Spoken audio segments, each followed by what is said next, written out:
Cushioning is a big debate in the barefoot minimalist world and in the super maximalist world and everything in between.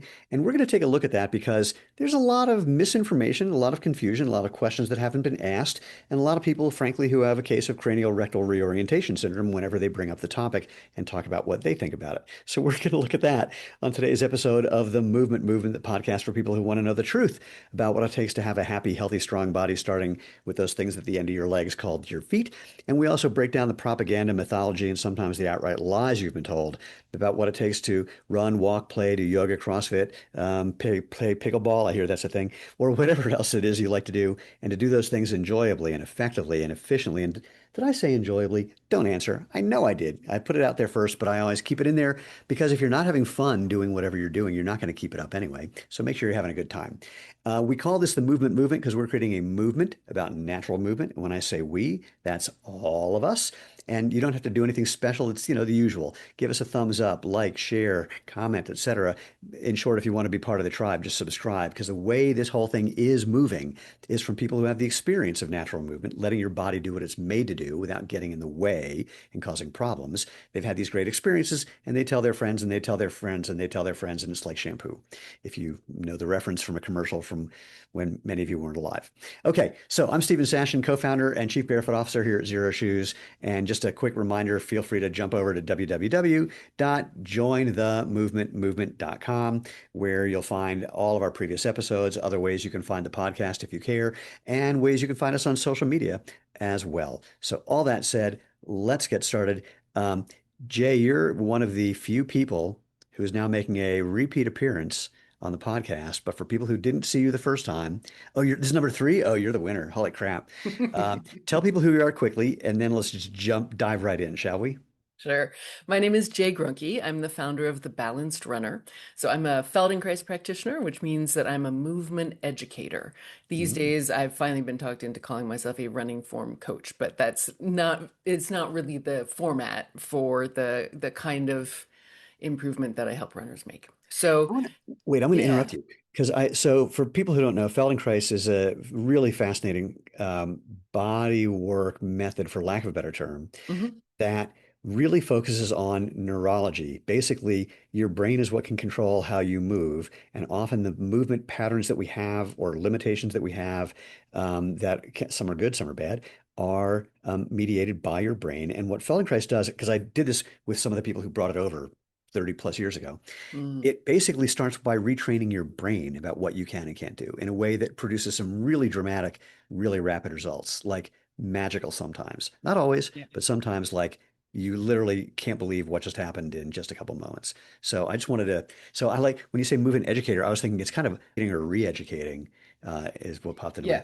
Yeah, yeah. If we're forced to write up something for somebody's insurance or HSA or whatever, it's neuromuscular re-education, right? Okay, Yeah, sorry, I but that interrupted. assumes you knew it to begin with, Right. which you may not Oh, have.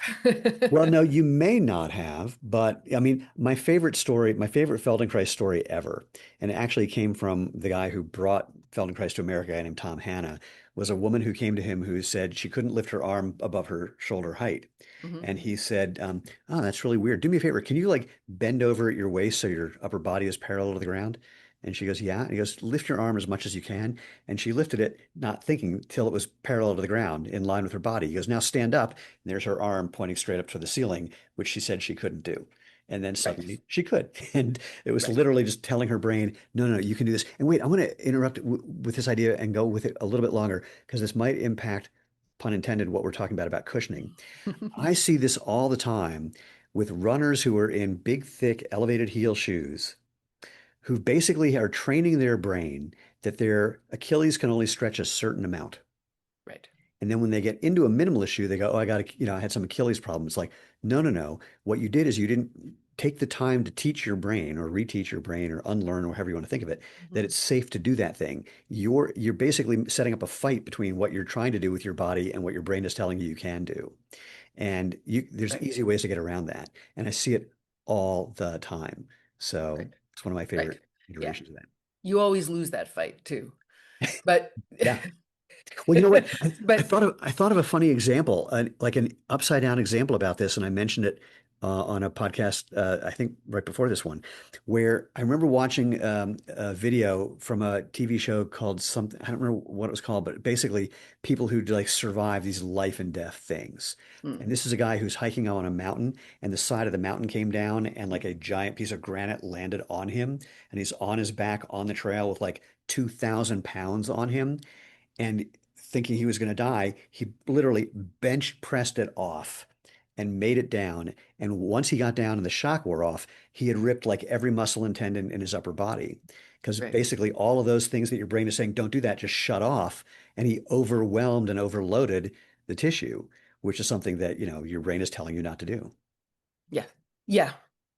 Anyway, Oh, so many enticing directions. Even I could go from there. We never end up talking about no, cushioning, but let's talk about cushioning. yeah, but I can't resist just saying about speed of change is, yeah, your brain is always protecting you from using your max just in case a boulder falls on you, right? It wants you to have something left in the tank. Um, so this is why, or this is a key reason why it's possible to get a huge improvement and a huge change in your running form without needing to do a lot of strengthening, either Hmm, prior or afterwards to be strong enough to hold the form. It's like, well, first, more coordinated movement is easier, not harder than right, less coordinated movement. So we may be shifting the load, but we're also reducing it. But second, it doesn't take that long to build strength in previously weak muscles because there was already more strength there. right. And when the signal is given that, and your system recognizes it, it's like, oh no, this really works. The Yeah. strength is closer to sufficient than you thought. We see this all the time with people who've been wearing arch support and basically immobilizing their foot and their foot progressively getting weaker. There's research from Katrina Protopopoulos showing that just putting inserts in the shoes of healthy athletes reduce foot strength by up to 17% in under 12 weeks. And of Hmm. course, that continues not forever. It's asymptotic. But to your point, when people say, well, I've been wearing this stuff these like big stiff shoes for many, many decades, it's going to take me forever to build strength up again. It's like, no, no, no, way faster than you think. And Yeah. research on that shows, significant progression in anywhere between 6 and 8 weeks. So, and you can Yeah. always get more and more and more, but to be sufficient takes much less than what people think. Yeah. When people do my 6 week online course, they come in orthotics and usually they're out of them by the end. Yeah, Yeah. yeah. Same. So, okay, So cushioning. Yeah. cushioning. So I've been thinking a lot, like, I don't know if this is true for you. Um, I'm very interested to hear, but I feel like in the last year, I have come across a number of people with platforms uh, talking about having been in minimalist footwear for a long time, Mhm. but discovered that they really actually feel that they do better with some cushioning. Okay, Have better. you come? Do they say better in what way? Well, I mean, fundamentally, it's more comfortable, right? Got And it. they prefer some cushioning, which blew Okay. my mind because I've been in minimalist for like, I can't even, as long as, so I got my first pair of Vivo Barefoots around the time my son was born. That was 2009. Which is So right enough yeah, early days. And I when we never started. want the cushioning. Yeah, Like, it's funny. I'm testing a product right now. I have our normal insole in this particular shoe on my left foot and the one that they provided me on my right foot, and it's mhm, maybe a half a millimeter thicker. And I not only feel the difference, but I'm not crazy about the difference. Now, that yeah. said, um, I go through this thing, especially in the summer, where if I'm like literally barefoot or in our Genesis sandal, which is just 4.5 millimeters of rubber, and then I switch to our trail sandal, the Z Trail, which has like, I don't know, I think it's about 8 millimeters worth of something, stuff to protect you from the rocks and et cetera, et cetera. Um, I definitely feel like I'm kind of on vacation when I'm wearing that shoe Yeah, or the Z Trail. And then when I go back to something, quote, more barefoot, it's like, oh, I can feel things again. So there's yeah. definitely kind of a, little bit of a push me, pull you that sometimes something feels better, sometimes not so much. But whenever people make comments like that, and I don't know that I'm hearing more of them. I hear that people are being a little more how do I want to put it? Activity specific. Like what happens to me often, I'll be in the airport and people will go run up to me like, "Oh my God, it's you!" And then they're not wearing zero shoes, and they go, "These are the things that I wear when I'm rushing through the airport." It's like, Right. so let's say, use case specific. I found that people are making some changes based on that, and my response is, "Cool, do what works for you." I'm not going to argue, but I am curious about why what they're doing. Like if I had my way, I'd say, do me a favor, let me take a video of you walking or running or doing whatever it is you think you're doing when you're wearing these shoes that makes you think you need these to see if I notice anything interesting. And there's a bet that I would place that I would notice something interesting. Yes, you would. So would I. And in fact, the airport gets us right to what I want to talk about. Oh, cool. Because I had the pleasure of studying with the master animal tracker, Richard Ooh, Vaca, Point Reyes Tracking School, California. Anybody who's out there, you gotta study with Richard. It's amazing. I'm not sure I attained a level I would even call beginner. It's such an incredible, sophisticated, lifelong, um, I don't know, practice. And coming into it, as a modern human living, not out there where it matters anyway. yeah, That's a whole yeah, other yeah. thing. But like, so when I was studying with him, I learned one of the fundamental things you look at in animal tracking is what are called pressure releases. Okay, So that's where and how the ground gives way or shifts in response to the pressure of the print of the foot against the ground, and got it. is the same whether you're tracking non-human animals or human animals, right? It's like there's no different rules for people. But Okay. but we weren't out there. We were king coyote and otters and bobcats and Well, I was going to say Bobcat's different. For the first two, it's like if you stumble upon one, it's not a big deal. For the third one, it could be, a little twitchy.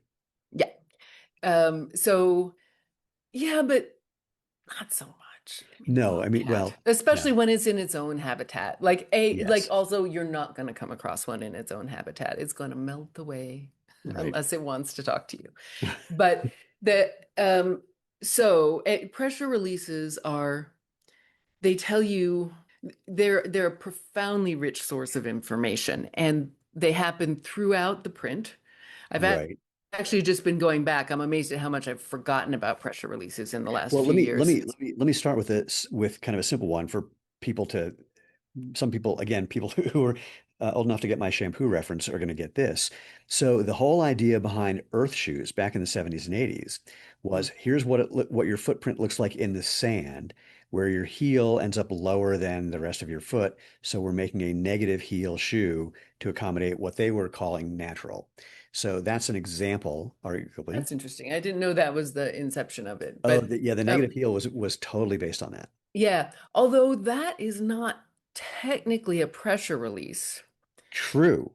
But I have a sneaking suspicion some people are going to have that thing in the back of their head Yeah, to address it. yeah. I mean, So let's talk about the distinction between this because right, first it's definitely not a pressure release. right. No question It's about it. right. It's that's like the depth and shape of the print, which Right. tells you. I mean, that's also relevant. In fact, I have a picture, so this is not gonna help so much the people who listen. And but I'm Well, one of the people who listens to this podcast. So well, share it and then we'll describe it. okay. But Um, then this is also a good excuse for people to go to the website or the YouTube page go for to YouTube. Yeah. join the Okay. movement. So Okay, able, so oh right. yeah, So that's this cool. is my Zoom, the sharing bar is always right over what you want to look at. I Okay, so here are these are dog prints, uh, like domestic, yeah, or, well, let's see. Okay. The ones on the left are dog prints. The ones on the right are a different, they're no, they're probably a dog too. Just looking at the nails. yeah. So, Okay, so again, let's just start there. So we have four prints yep. on the upper left. Let's say if you're thinking about this like looking at a clock, the ones with the hand that is pointing towards 10 o'clock.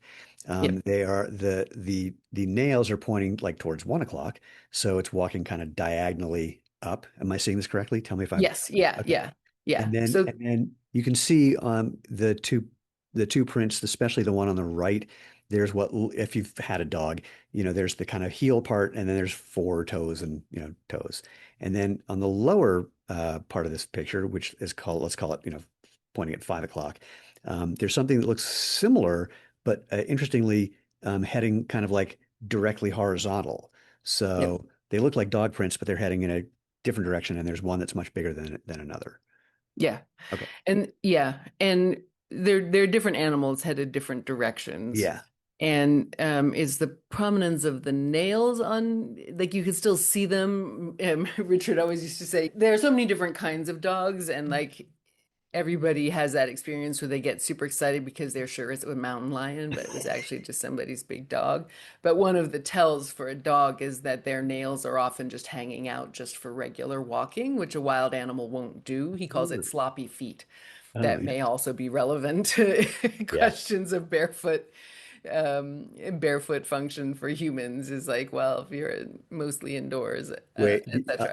I got to tell you something funny. Yeah. Somebody is trying to developed a new way of manufacturing toe socks, and Mm. he's sent me a pair to try. Now, they don't work for me just because I have Morton's toe, so my first toe is shorter than my second toe, which is the accurate way of saying it. Most people just say second toe is longer, but it's first toe is too short. And the angle from my second toe down to my pinky toe is it's not crazy severe, but it's enough that with these socks, it's too tight and squishy, pulling my second toe back, and too loose on my first, fourth, and fifth. But that's not the point. The point is, when he sells the socks, he sells them with a toenail clipper, which is awesome. Totally Yeah. great. It'll really tell you where you're at Yeah. with where your feet should be. Okay. So Yeah. back to the So prints. anyway, so these were prints that were clearly made when they're in dirt. They're clearly made when the ground was wet, and now the ground has dried. And they're keep bumping my mic. They're deep and they're crisp, and Yeah. that like if you saw one pair of prints like this when you're out tracking for a whole day, like that would be like an amazing gift from Santa Claus. So so anyway, the the prints, we're going to look at the prints on the left because there's more disruption in them. But a pressure release again can happen within the print or around the edges of the print. It depends on many factors, like the most fundamental one and thus the most valuable to a tracker is what was the animal paying attention to, thinking, doing, about to do, just finished doing, because all of that's reflected in the direction of pressure. And then obviously it depends very much on the ground. Like, again, was it mud or was it hard dirt? Well, if it's rocks, Yeah. you're not going to even really see a print unless you're Tom Brown. But uh, so how much the ground yields in response to how much pressure from how the animal is moving. So at lower amounts of pressure are reflected in different kinds of movement of the ground within the print. Okay. So you can see that there's like, can you see my cursor? Yeah. Okay. So you can see that there's loose dirt towards the back of the pads print. And if there's anyone out there who's good at animal tracking who wants to email me and tell me all the stuff I've gotten wrong, that would make my day. So please do. But where my Okay. skill level is at, yeah. So you could see, so all of that looseness, that's probably not just schmutz that got blown in after the print dried. Right. That's breakage or shifting in the ground as the animal's weight passed across the paw, Okay. right? So let's pause there. Uh, Um, so when you talk about pressure release, then obviously it sounds to me, and please correct me, that we're talking about one or two things. One is just the release part, that as the pressure Hmm. is being released, basically past mid stance is one way of thinking of it, past Right. the point where you have the most pressure into the ground. But the other is that the amount of pressure into the ground at all, which is kind of that, just when you're getting to mid stance, Hmm. that's impacting things also. And now I can't tell, where the light is, but it also looks like, in addition to the loose stuff, that there's an angle to it. So the depth of the print is different on the, let's say, the easiest way of saying it, the left side versus the right side. So Yes. are all these things factors for when we use the terms pressure release or even just pressure? Yeah, I mean, so this is where like I'm at the limits of my knowledge and practice. I don't believe so the side of the prints at the top of the screen, like there are high ridges, Right, as though as though the animal, so maybe that's the downhill side, and in on a muddy ground the right. animal's paws slipped slightly to the left as it was Yeah, yeah, yeah. walking, and so that makes the little ridge there. Or maybe the animal was coming in and actually turning Turning to the to the right. right. Yeah. Right, exactly, so that puts more force to the outside. I don't think those high ridges count as pressure releases, but I'm Okay. not sure. Okay. And no one ever actually properly defined pressure release for me. There's just the term is used and the types are explained. And my definition that I derive from that is the way that the ground releases the pressure created by the animal's paw. And Okay. and the animal's paw is the interface, but by the animal's movement Yeah, is yeah. what we're really talking about here, right? Yeah. Okay. And so interestingly, like at lower speeds, lower force, a lot of the pressure releases that you're looking at, or that also tell you how fast the animal was moving. I mean, you would look at gait patterns, so obviously the prints would be in a different, a series of How, prints would yeah, be in how a far different apart they arrangement are. if Yeah. they've changed from walking to trotting or whatever. Right. Actually, apparently a coyote has 33 different gaits. Wow. Cool. Yeah, add two legs and it goes crazy. So, uh, um, but also, again, like depends on the substrate, the ground, and but the way that the ground breaks is also reflective of the animal's speed. So is it the Right. little bits of schmutz? Um, it's not a Well, technical look. term, or is it there are disc breaks where like actually just a little chunk of ground could slide a little bit backwards, and these all tend to Mhm. show in the forefoot.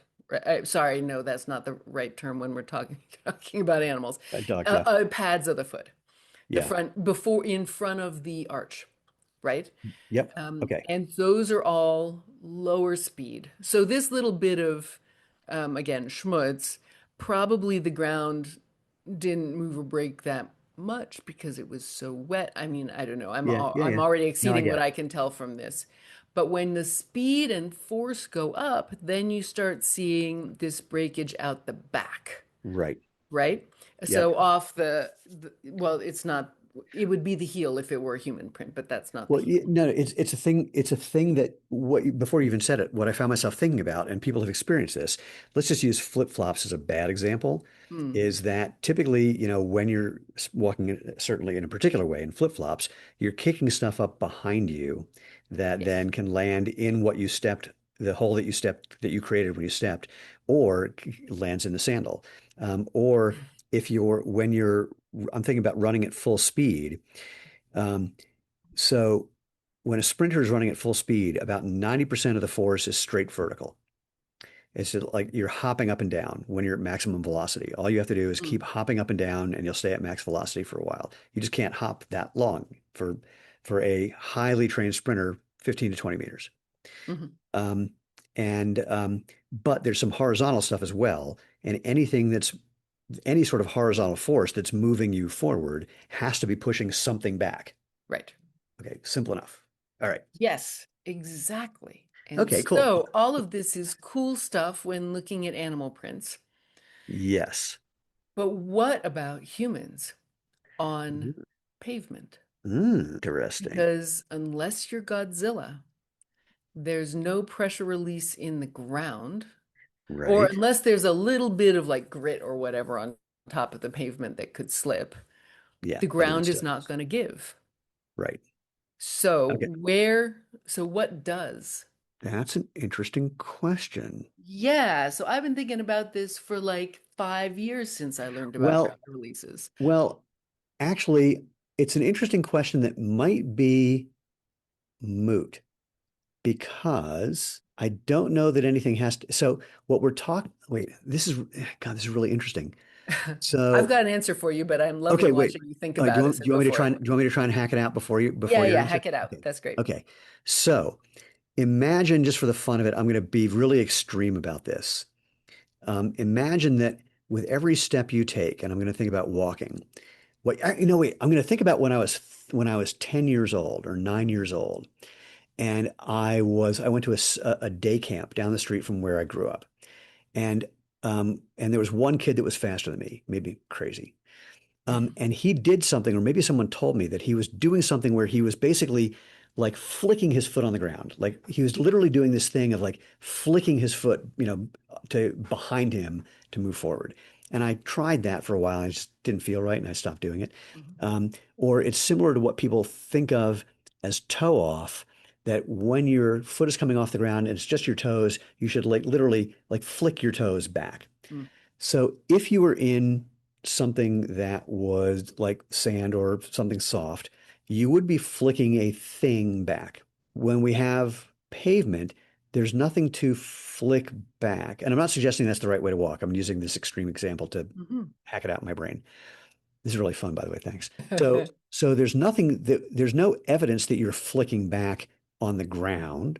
The only place where you might be able to notice that is, let's say that you replaced, and we're going to do this with one stride because I'm going to use a crazy example, that you replace the insole of your shoe or a big chunk of the sole of your shoe with something like styrofoam. Like, if anyone's gotten an orthotic made and they step in that really compressive foam, Mhm. you would see something that looked like these prints in the insole or sole made with that compressive foam.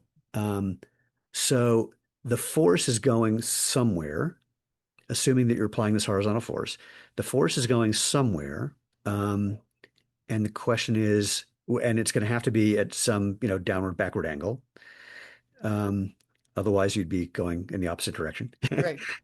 I mean, unless you turn a corner or Yeah, yeah, yeah. something. Well, but basically downward backward with, some angle off, off of 180 degrees. So, so on the one hand, where I'm going with that is, okay, if you had something that was absorbing that force, then you'd see that effect in that outsole. You'd be seeing the pressure, you'd be seeing the quote, pressure release despite the fact that we don't have a very specific definition that we're working with. Right. If you don't have that, then the magic question is, so this is Newton's law, every force, equal in opposite direction. Don't have to go into the Hmm. details. So what would be happening is that force would be going back into your toes if there's nowhere for it to be expressed by compressing something underneath it. While there's still those forces are matching, but if you have an immovable force that you're pushing against, you're going to feel more. You'll feel that more in your toes, for lack of a better term, and it's going to be more than just your toes, of course. Let's not get too picky. We're just trying to hack it out. So that could be putting additional strain on the musculature when you're doing this kind of flicky motion. Now, the question would be, is it more than we can handle? And is that better because that way that immovable force matching with your foot is what's actually propelling you forward better. So, Right. so these are the things that I haven't landed anywhere yet, but this is just how Right. I'm going through it to think about what you would do with this information and how that Yes. relates to the question of, hey, I think I need something, quote, more comfortable. Right. Yeah. How'd I do? You have landed within the field of possibility for this. And Good so it's enough. not like an animal tracking. It's like, well, what's the animal doing? How's the speed? And then what's the substrate? Yeah. right? And then you're going to get a diff from the exact same animal movement, although it probably wouldn't be the exact same because every movement is created in rapport with the ground and the amount of force used. But True. you'll see a different level, or there'll be of pressure release depending on You how much the ground can move, you right? can do this with my with the shoes that I train and sprint in. So I train and sprint in our Speed Force shoes, Mm-hmm. and it's what I'm wearing right now. And what's very interesting is I said I'm testing two different insoles, the one I've been wearing and this new one. And Mm-hmm. the first thing I felt when I put in the new one is that I don't have the little divot underneath my big toe that I have created in the shoe that I've been wearing for a little while. Right. I feel it dramatically. It feels very wrong. Yes. Although again, I wouldn't say that that little divot is necessary, but okay, it might be. So let me I'm Well, I'm going just saying that what I have in my left foot is a material that does compress a bit over time, yeah, and what I have in my right foot is a material that hasn't compressed and compresses very little over time. right. So I'm And just feeling that difference. yeah, yeah. And so I want to make a distinction here between between compression Right. and a pressure release, right? Okay, please. Because so and in running or in biomechanics, we talk about this as different ground reaction forces. Right. So in with running, we tend to think a lot about vertical ground reaction force, and these are components of a single force. This is also like I think you have to be picturing like graphs to talk about the vertical versus horizontal ground reaction force, basically. Correct. But it's not that they're separate forces, honestly. It's one force in a particular direction, and Yeah, it just well vertical it's describes how much up and down that force, over and time. Over yeah, time. Yeah, yeah. you have a so you're walking across a force plate, and as you're walking, the amount of force and the direction of that force is changing because, of course, you are moving across something. Or one way of thinking of it is an upside down pendulum. So, for the Yeah. sake of saying it, so the string of the pendulum is attached to the ground, and as the pendulum swings across in an arc from like 1 o'clock to 10 o'clock, the amount of vertical and horizontal force is changing. And that's Yes, basically and what we're seeing.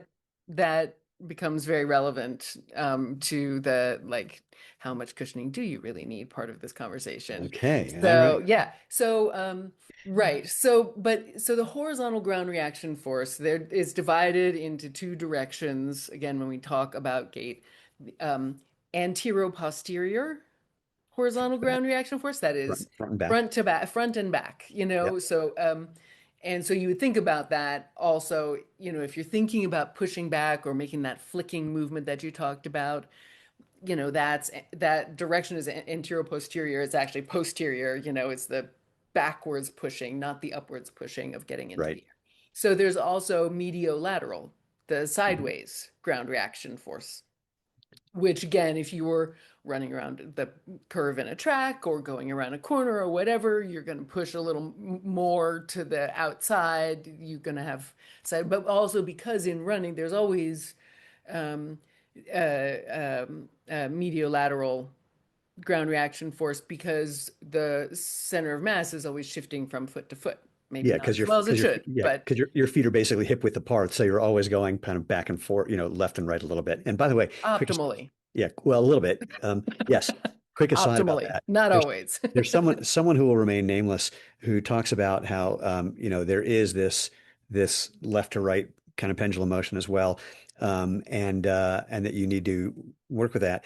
And I pointed out that with sprinters, they have a good amount of that in large part because their thighs from like mid thigh up, basically middle of the hamstring up, have gotten so big that they can't get their legs any closer. I mean, I've Yes. hung out with these guys. They can't Yeah. fit in pants.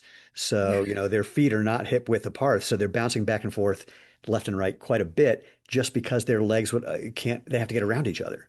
Right. And that again is probably not a bug but a feature. It's It like, is. Absolutely. okay, so everything can go to too great an extreme. But if Yes. being very fit and strong, not necessarily, a bodybuilder or something, um messed with one of your fundamental gates of your species, then I don't know. You were Right. invented, not evolved. Yes. Okay. So Oh, we have medial lateral. right, right. So anyway, so when we think about cushioning, so now I've stopped the show Sharing. self view. That's what I want. Yeah, I've stopped the sharing because now we're shifting to the physical. I've got a sponge here. Okay. Okay. Okay. So if the ground can't give when Yeah. you push front to back, side to side combo, um, then then yes, it pushes you forward more. But Okay. there is something, if you can move backwards at all, if anything can slide backwards, if anything can give, it also will, right? Yeah. And feet are not these just unitary things. So let's say that something is going to shift. If it Okay. can't be the ground, it's going to be your foot or it's going to be something between your foot and the ground, right? So, for example, some Zero Shoes customers experienced that with a couple of our products for a little while. As they were walking, the sock liner, the insole, was shifting Mhm. backwards because it was not made correctly. We've replaced them, and if you're having that experience, contact us. But we've replaced them with the thing that's made correctly. But it literally, with every step, tiny little bit, it was just shifting back and back and back because the insole was giving. So the thing between your foot and the solid part of the shoe was giving. Exactly. Okay. And like famous example, or I don't know, this is probably already too far in the past for people, but when Eliud Kipchoge's insoles both went Oh, I didn't know that. sideways out. Oh yeah, this was like Berlin Marathon 2016. Which is when he ran a 201. Yeah, that was and it was early super shoes that Yeah. nobody had heard the word yet. Yeah. It was all very hush hush. But it was a new model and somehow they screwed up. Interesting, both I wrote a whole blog post about it, how both of the Love it. sock liners went out of his heels to the right, so coming across the finish line, you remember like the heels of his sock, they were literally flapping out the right side, flapping around his ankles out the right side of his shoes. Oh And my like God, that's the greatness of the man. yeah, That this like if whatever. it phased him, he handled it so that it had no effect and he had an amazing race, Well, right? it says something else actually. It says something else about the mythology of footwear componentry. Hmm. Um, and but that's a rabbit hole we're not going to go down. Okay. Well, I'm super curious, but later. Well, the Or simple next time we have hot well, chocolate. well, the simple thing is, what is it about a shoe that's actually making it better? And there's a whole lot of complete hand waving bullshit about it. Hmm. And of course, there are examples of people who've come up with things that don't inherently make someone better, but it just so happened that the person wearing that technology beat other people, and then suddenly either that technology becomes ubiquitous, everyone's using it, or it gets banned by the U.S. Olympic Committee because it's patented and the bigger companies can't use it, so they have to make it go away. Right. Yeah, the funny when it's the bigger anyway. Yes. Yeah.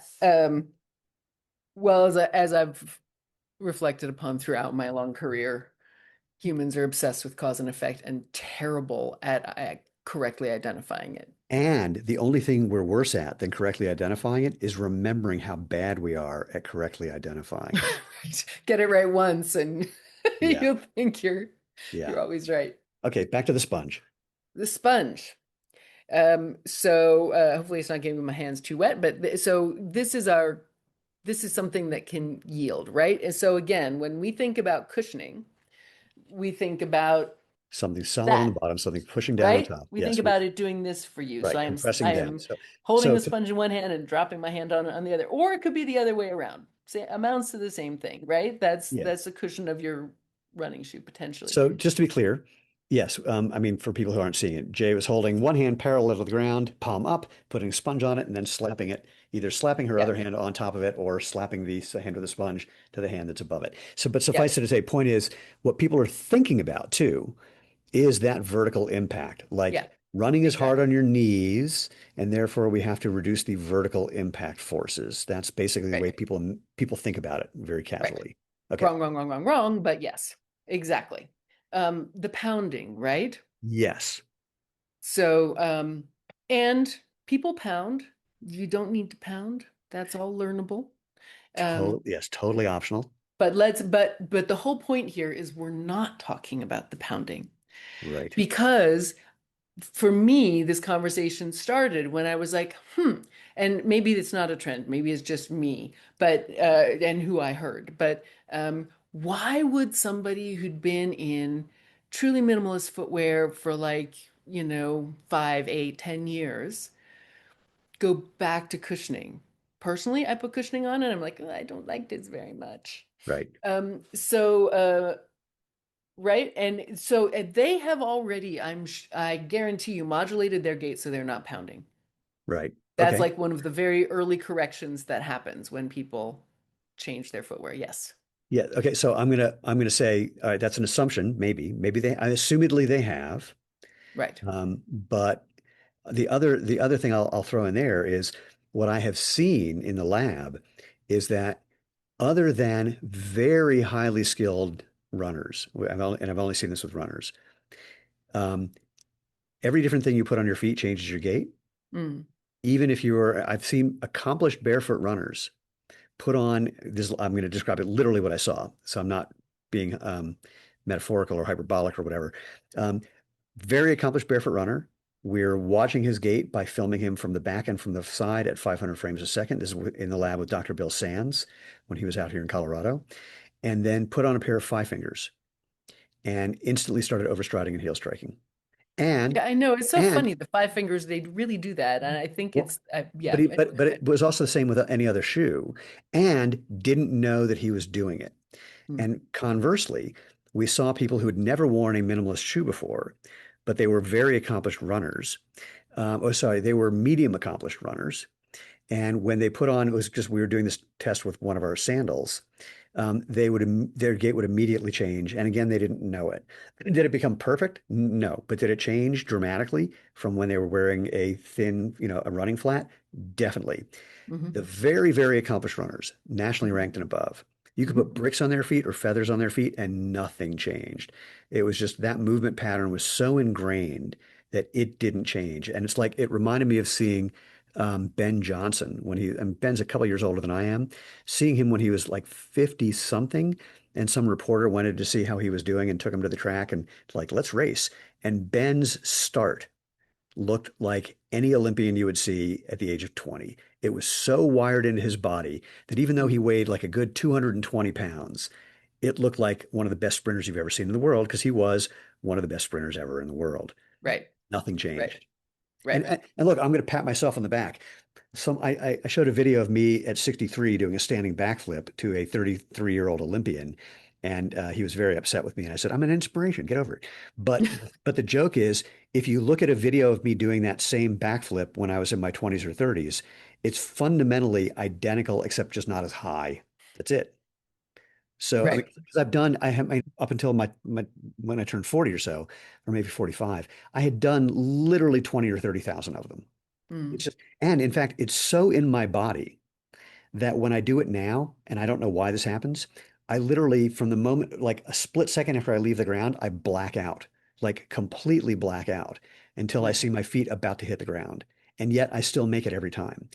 I don't do them all the time because it terrifies me, but Right. nonetheless, Yeah. it's wired. Okay, Yeah. so that Yeah, said, so all of that. But and you can have a stompy way of running, and just because you're in like I worked with the British Olympic, like I think it's a particularly British thing, though I've seen American runners do it too. Elite runners yeah, run in what in my notes will say stompy.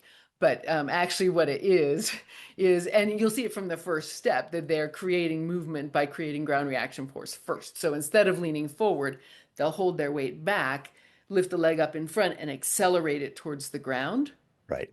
right? And so this requires that your weight be in the wrong place, but it's a common get. And like once you get underway, it doesn't show as much. I can still see it, but Yeah. it's a common gait pattern. So yeah, so it's not like impact, but Okay. nonetheless, what I want is like this other function of cushioning, which isn't about the Vertical. impact with the Right. vertical ground reaction force, because another thing that it can do, and let me see if I can arrange my hands and self so that you can really see this, is when, say, here's your mid stance, and Okay, so and I'm here going to you're describe. Wait, I'm going to break this apart as you're doing it. No, keep your hand there. narrate. So mid stance, basically, you're just, for all practical purposes, compressing the sponge straight down. Yep. Okay. I've made a hand and sponge sandwich. Okay, so the top hand is the foot, right? Yep. Um, well, the weight, right? Because we're talking about a variety of possible scenarios here. But anyway, and then going to push forward, you see the bubbles in the sponge are deforming as the top of the sponge moves backwards because I'm pulling my hand backwards.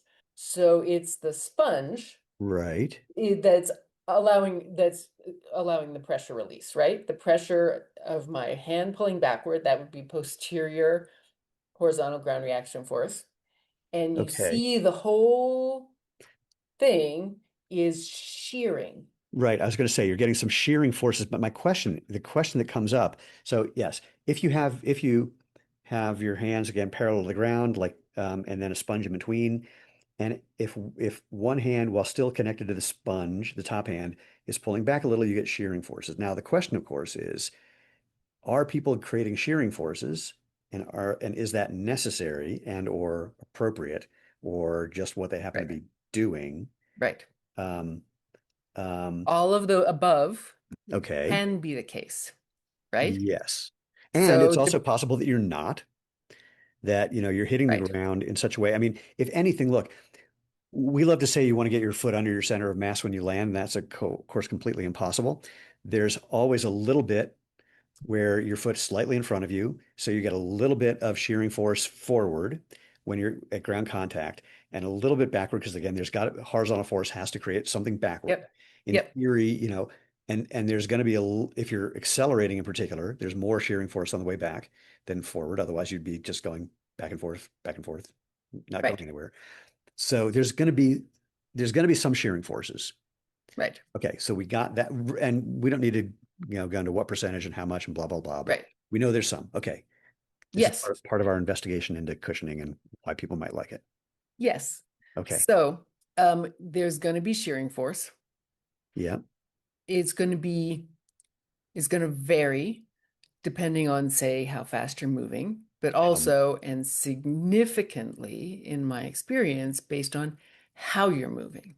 How is the rest of you moving over that foot? And right. when is the posterior? So we're just going to address running or walking in a Hmm. straightforward. We're not going to talk about curves.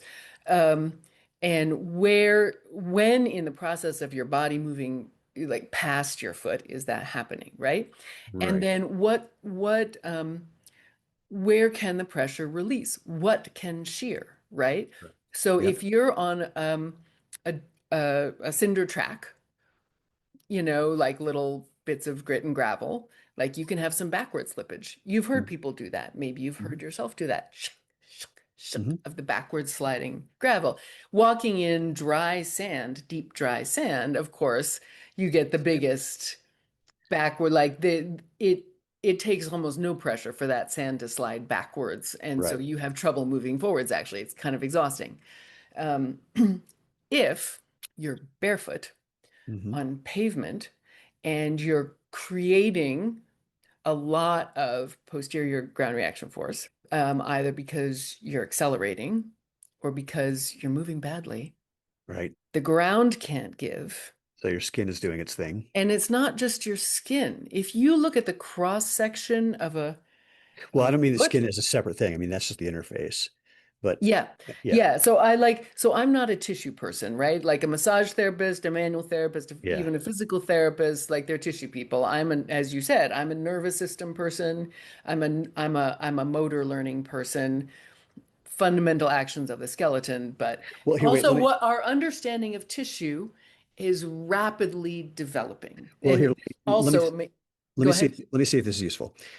When someone says to me they've gotten especially if they're running barefoot, and they say, "Hey, I'm getting a blister or blisters," I say, "Show me where." Oh, actually, I don't even say, "Show me where." I can say, if it's on the ball of your foot, you're overstriding and then pointing your toes to hit the ground.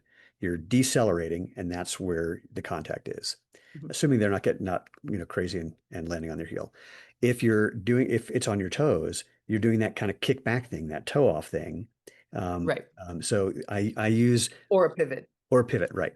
So either one of those is excessive horizontal force, and it is again, for lack of a better description, your skin that's bearing the brunt of Yes. it. Yes, exactly. I hadn't thought about blisters, but that's exactly right. Yeah, Yeah. blisters are another symptom Hmm. of excessive horizontal ground reaction force that can't be absorbed because of the whole By the ground. constellation of conditions in that So moment can't be absorbed anywhere else except between what is that? Your epidermis and your dermis, right? correct. So if you look at the cross section of a foot, like Hmm. a cadaver, you see that there is a tremendous amount of tissue between the sole of the foot and any bones at all. Right. And so, again, I'm not a tissue person. And also, we are understanding more and more. People are often amazed to learn that everything about anatomy is not known. Like, surely, like, we should know everything. You just look and you see what's there, right? Well, looking and seeing what's there is not as straightforward as that. And we've been going through this amazing phase of people looking at the stuff that was considered artifact or just cut away to get at what we thought we were really interested in Correct. cadaver dissections. Yeah, And so specifically things like fascia and quote the interstitium. yes, Yeah. and I think probably the interstitium is That's the newest. really relevant here. Yeah. So the fascia's fascia in the terms of Gil Headley. If people want to learn more about the interstitium, like there's an anatomist, Gil Headley, who does dissections. You have to know that a lot of his videos have like footage of cadaver dissections. You have to be up It's for that. fascinating. It's And for the amazing. fun Yeah. of it, discovered or not discovered, identified by accident, completely by accident. Yeah, but also because he was like, huh, what's this? As opposed to, hey, that's Get in rid the of this. way. Yeah. Yeah. Yeah. Right? Yeah. And so the interstitium, it's like it's considered now a new organ system, and it was Correct. discovered only in that to that degree a few years ago in Western science. Although I've also heard the acupuncturists are like, hey, Yeah. that's the triple burner. Like we've known about that for Yeah, millennia. yeah. Right? I mean, the people who are studying this, including Chinese medicine people, say it's not a direct match, but it might explain certain things. And for without diving into this too deeply, it seems that the interstitium is basically think of it just like fluid pathway across the entire body. Yep. I Yep. mean, it's yeah, Yeah. And one of its manifestations is as a slippery membrane right. between Everything, basically everything in your everything. body and every other thing in your body. Yeah, Every layer, every vessel, yeah, every everything. and then these layers are not distinct from each other. Right. They all merge into each other, right? But the interstitium apparently has a fluid volume that's 4 times what your cardiovascular system has, which is mind-blowing, right? And which also says like another facet here is like if your feet are hurting, you may need drinking more water may help because when that becomes because the interstitium as a membrane between things and other things allows for shearing. It Correct. allows for anything to slide relative to anything else. So it's Yep. probably really relevant here, but like again, I'm Okay. I'm out of my field in talking about that stuff. Okay, So so now we know that there are shearing forces. This is assuming that your foot just isn't sliding back and forth in the shoe or on the whatever. right, in which case there's going to be drag on the skin and you're going to get Yeah, blisters. yeah. Right. So okay, so where are we now in the question of how this might apply to people who eventually go,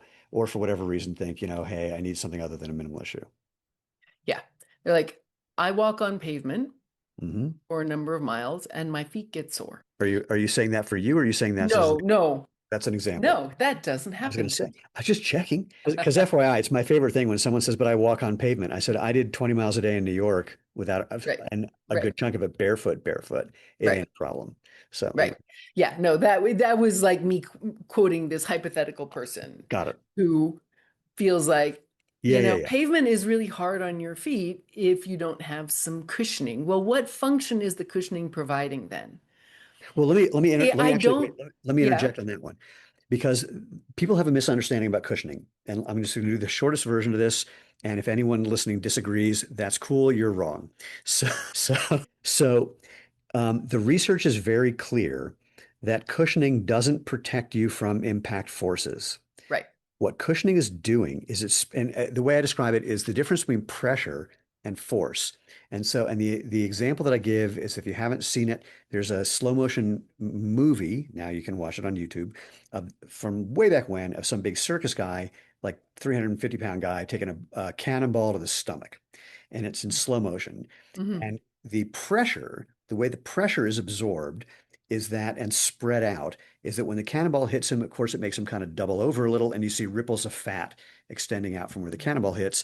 Moving the pressure into a larger surface area makes it so that your feet don't feel it as much or at all, but the force still sends this 300 and some odd pound guy flying into the tarp behind him. The force is still going up into your through your joints or through your bones and ligaments and whatever, depending on how your what your structure is. But mostly the issue is it's going like through your bones into your joints, which are not designed to protect that kind of pressure or that kind of force, Right. sorry. So so what cushioning is doing more often than not is just making it so your feet don't feel the actual amount of pain you're inflicting upon yourself until the joints are so compromised that they finally give you a signal that you're fucked up. Right. But that's relevant again for impact, for pounding, for vertical Correct. ground reaction force, Correct. or mostly the mostly vertical component, right? But so again, we're assuming that this is still a person you wouldn't hear coming, right? That they are Okay. not pounding the ground, Okay. Okay. but their feet end up sore. Why? Well, maybe it's that Okay. pavement is too hard and it's on a natural surface, Okay. but first, your nervous system is always regulating your movement, gets back to animals and substrate, relative to the characteristics, the qualities of the surface you're moving across. So Right. your nervous system should be handling that difference, because rocks exist and people and Well, look, animals cross them. where we did evolve, a lot of hard packed mud, just as hard as concrete. Yeah. So, um, but again, We're talking about the if we're horizontal. excluding impact, Uh-huh. we're talking about a person who is creating, by the way that they're moving, too much horizontal ground reaction force. They are pushing too hard against the ground. The ground can't give Hmm. if and they don't have cushioning to give, so it's within the tissues of the foot that giving is happening. That's my best understanding from what I've seen over 24 years of working with runners. For that is a very good way to get plantar Okay. fascia problems, Okay. and sole of the So, foot pain. so then, if in fact the foot is doing the shearing, or Hmm. the tissue underneath the bones of your foot are doing the shearing, where you're heading, or correct me if I'm wrong, it sounds like you're heading to the idea that when they're wearing something with cushioning, then they're taking that out of the foot and putting it into the cushioning, Yes. Or uh, at least to some enough, extent. right? To some extent. The cushioning is able to provide that pressure release. So my only, I think it's an interesting hypothesis where I'm butting up against it is knowing how this cushioning is made. Well, right. And I'm sure that different types of cushioning can do this to a different degree. Um, Exactly. Some, right. I mean, some just there is no shearing at all. Some there's a tiny bit that again, like the little divot in the sock liner in my shoe is an expression of that. It's Yeah. not just I mean, because I'm not putting serious vertical forces from my big toe into the ground. Right. Not happening. Right. As I'm going from supination at landing to pronation and coming off that big toe when I'm running, that big toe that it is a combination of vertical and horizontal force, but there's more Hmm. horizontal force, even though I'm not kicking back at all, or not, that's not Right. true. I'm not kicking back deliberately. There is some of that just because there is horizontal force. Right. And because I mean, what I'm trying to do is actually make it as vertical as possible. And so I'm kind of popping off the ground instead of kicking the ground behind me. But Right. there's still a horizontal component to that. So Yes. clearly it's being absorbed in small part by the insole in my shoe, which is designed to Yep. be pretty not sheary. And the rubber surface of the track. Most of the indoor tracks, which is what I'm dealing with right now, they all suck. There's no give on those things at all. Oh, okay. Yeah, they're Yeah. horrible. So, Um, right. But like this gets us back to substrate, yeah, right? yeah, yeah, yeah, yeah, yeah. So there's the amount of force Uh-huh. and then there's all the ways that it could be absorbed, right? And Yes.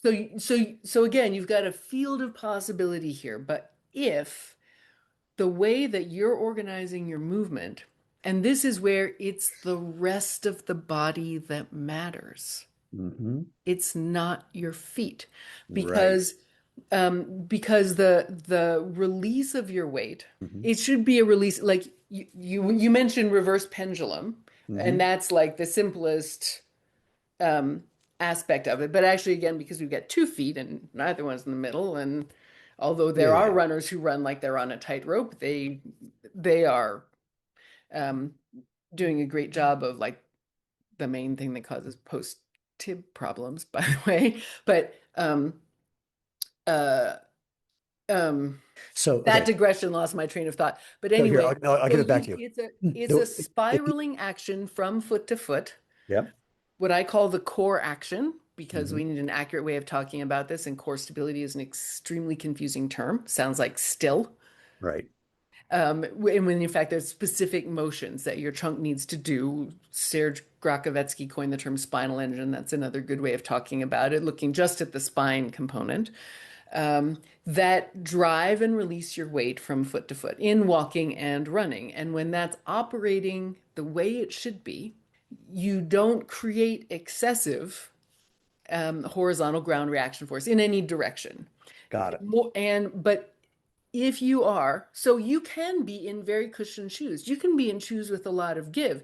In fact, in response to that, you probably stiffen your body up more You do. because, Yeah. That's right. exactly And what so then happens. you actually increase your horizontal ground reaction force. You can get sore soles of your feet in Hokas, Absolutely. and that's just because the all of the factors here have aligned so that you're creating a more horizontal ground reaction force than the sole of your foot, the cushioning of your shoe, and the surface you're moving on can absorb.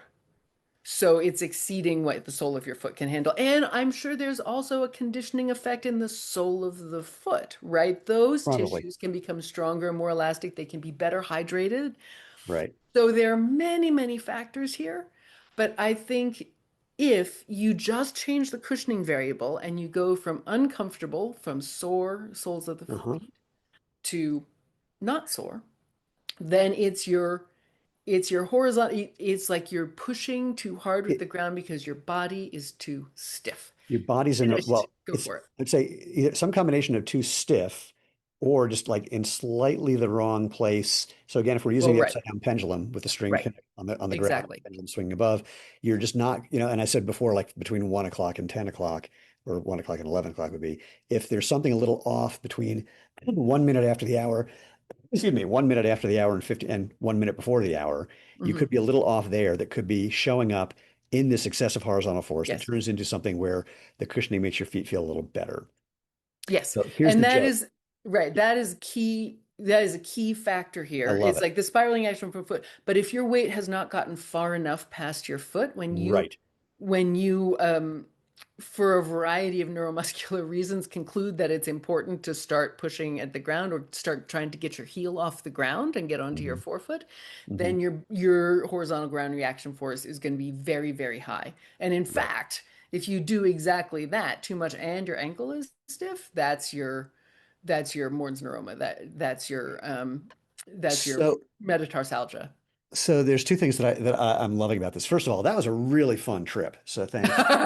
That was great fun. I hope other people found it interesting because having to think through this in real time was an absolute blast. Um, and I'm going to say, and I've been patting both of ourselves on the back about this one.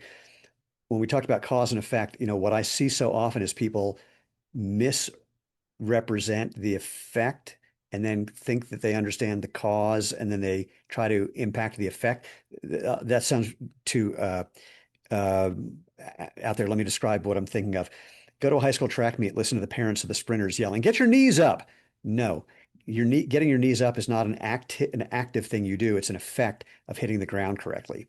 So Right. trying to work on the effect where your knee lands is not going to have any value whatsoever. So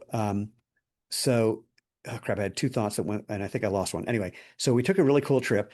Um, there are lots of ways that this could have gone off the rails other than our tangents of cause and effect, which we didn't. So, A, I'm going to pat myself on the back on this one.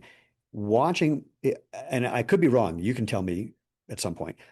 My video about how to walk, quote, naturally, the whole idea is that if all you did is lift your foot off, one foot off the ground, and then push back a tiny bit with the other foot when it's pretty flat on the ground, so you're not getting excessive shearing forces really, and then just let your foot naturally hit the ground to keep you from falling on your face. Lather, rinse, and repeat that, and you're getting rid of a lot of horizontal force. I mean, tons of it. More interesting and relevant and fun for me is that the fundamental thing that we say about barefoot movement, natural movement, is if it hurts, you're doing it wrong. Hmm. That if it hurts, that's a signal that there's some way that your foot is trying to be a coach. And if you can listen, you can correct something that is way upstream, literally, like higher up in your body, Right. that's just showing up in your foot. The simplest one is if you take off your shoes and you're an overstriding heel striker, landing on your heel is going to hurt like crap. And if you care to pay attention and experiment, with the ways that we tell people how to experiment, different cues, different tips, etc., then that'll go away.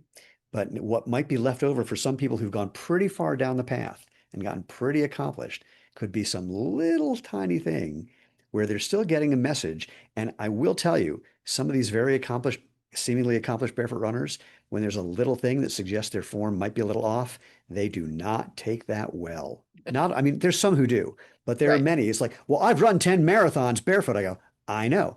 And Right. and then they get Right. really Well, mad at but me. that's let's have a growth mindset here, people. Like No, nobody's no, no. ever, We're as talking about Moshe felt, Jay, there we're is talking about no, humans. We're talking but, about humans. but as Moshe Feldenkrais said, there's no limit to our ability to improve. Correct. And Correct. if you want a really satisfying life, that is your best approach. I, I I, want to I actually, concur. there's like a time, although that would be a perfect place to end this, I do want to address one thing that you said about pain that I think is really important for people to understand, Okay. which is that if you listen to your feet, they'll be your coach in the moment with Right. something like a heel strike. But when you get Right. into chronic discomfort, Correct. then you get the opposite thing happening. You get a compensation pattern, which is always you doubling down on the thing you were doing that Caused it. caused the problem, Yeah. because that is the best and safest and most familiar way you know how to move. And so you can get into this vicious cycle where things get worse and worse, and you Yep. feel like hokas are the only answer, right? And so and you are going to get yeah, I mean, the more your feet hurt, S- the stiffer you're going to be in walking and the worse it's going to be. And so that's where you need to come out This is good. of walking or running and have a movement learning experience that doesn't involve pain at all, probably not even on your feet, that is going to change your movement. Yeah. Inflammation can subside. In a few days, you'll forget you had the problem. So that's, like, so people need to understand just because your pain isn't going away, like it's not that you failed in listening to your feet. Yep. It's that the cycle can't be broken unless you break it, unless you Yeah. step No, away no, and no. have a different kind of learning experience. It's a good kind of curiosity where, just to reiterate, because I think what you said is so important, that real-time feedback, which is what engenders new movement patterns or can engender new movement patterns by trying, I mean, it's the story that I tell the second time I ran barefoot, where after the first time I ended up with a giant blister on the ball of my foot. The second time I'm thinking, how can I run where I'm not doing the thing that clearly caused the blister? And I had 9.5 minutes of pain because I'm doing the same thing that caused the blister. And then it changed. And then all the pain went away, injuries went away, got faster, blah, blah, blah. Right, Um, so that was some real-time feedback. But if you get to the point where you're doing something wrong that's subtle, it's not going to show up real time. It's going to show up after the fact, more long term, and more chronically. Mhm. Like a day or two later, it's going to start. And if you Right, keep doing the same thing, it's not going to go away. right. That's a different kind of signal that requires a different kind of intervention. Because clearly, I'm not trying to, blame the victim, if you will, on this. Clearly, for whatever reason, you couldn't feel the thing that caused the problem a day or two later in real time. That Right. may be possible that you can, but you haven't up until now. Right. And to find someone who can help identify that, that's critical. And holy crap, is that a sales pitch for you? But let's so so and there are other people who see this from a different perspective but are landing in the same place and haven't thought of it like this. So I love it. So that's awesome. Again, the simplest thing we can say is A, the feedback, the uncomfortable feedback is telling us something needs to change. B, we're really bad at cause and effect. Hmm. C, find someone who might be able to help you who's a little bit better and not so willing to jump on the first answer that sounds good in one's brain, because that's what your brain is designed to do. Yeah. It's come up with an answer to make you have to not keep thinking about shit. And by the way, read a book called On Being Certain about that, which is Oh, basic. Oh, it's I great. heard that. Yeah, it's basically that the feeling of knowing that you get is designed to just stop your brain from going left, right, left, right, left, right, left, right, left, right, trying to figure out what's true. And then you get a Mm, feeling of knowing, and then you land on an answer that you can justify with the feeling. It becomes a circle. But yeah. that doesn't mean you're right. It just means that your brain has stopped doing the energy wasting thing of trying to figure it out by just landing somewhere. And then, Well, we've you got know, AI taking that work away from us now anyway. So yeah, like because whatever. That's it's that never level of exhaustion, we're not going to have to bear it much yeah, longer. it's never hallucinating. Okay, so And this it was hasn't stripped mind all of the knowledge from all of us who've done the hard work well, for it's so funny. The whole thing with AI is the only thing AI knows is what it learned from what we've already put out. And exactly. anything that's creative, people don't know this. The way it comes up with quote creative things is by making the prediction model for what should come next stupider. So it's like the prediction model is saying 99% this is the word or phrase that should come next. Let's make it more interesting by making it, yeah, I'm making up the numbers, 80%. Like, give me something in the 80% probability range. And sometimes you get a good creative output of that because no one else thought to do that. Because why would you have done that thing that's so obviously not the way you should do it? That's how AI seems to be creative. Anyway, that's a whole other world. We don't need to go there. Yeah. Um, so, Jay, once again, as always, it is a total pleasure. Um, People might, I imagine, want to follow up with you about that, especially those who've had a little nagging something, who wear minimalist shoes sometimes, but not always but they think that maybe there's something wrong because they get very apologetic around me in airports. And I tell them to stop doing that. How can people find you and what you're doing? Yeah. So my website is balancedrunner.com. And I have online courses and I coach virtually. I also see clients in person here in Salt Lake City where I live. So, my job is to look at your whole body. What is it about how you're moving your whole body that's causing the problem where you feel it, sole of your feet or somewhere else, and then create a learning experience for you that gets you out of these ever deepening cycles of compensation that is very hard to get yourself out of, Yeah. and find out what's really possible for you. Yes, and looping right back to the Feldenkrais thing, it's one of the other things that Moshe Feldenkrais identified is often the thing where you have the pain is not the thing that's causing the pain. Yes. So that's a thing. Anyway, again, pleasure. I hope you all listening slash watching enjoyed this. If you weren't watching, check out the video because you're gonna love it. If you're not sure where to find the video, go to jointhemovementmovement.com, and you will find links to all of those things. When you get there, you can opt in to hear about upcoming episodes. You can find all of the many, many previous episodes. You can find ways to support what we're doing by spreading the word, share, like, give us a thumbs up, hit the bell icon on YouTube, all those things. Again, you know how to do that. More importantly, maybe if you have any recommendations or suggestions about the show or any questions that you'd love to answer on the podcast, or if you know someone who I should talk to, especially someone who thinks I have a case of cranial rectal reorientation syndrome around all of this, I'm game. Drop me an email at move, at jointhemovementmovement.com.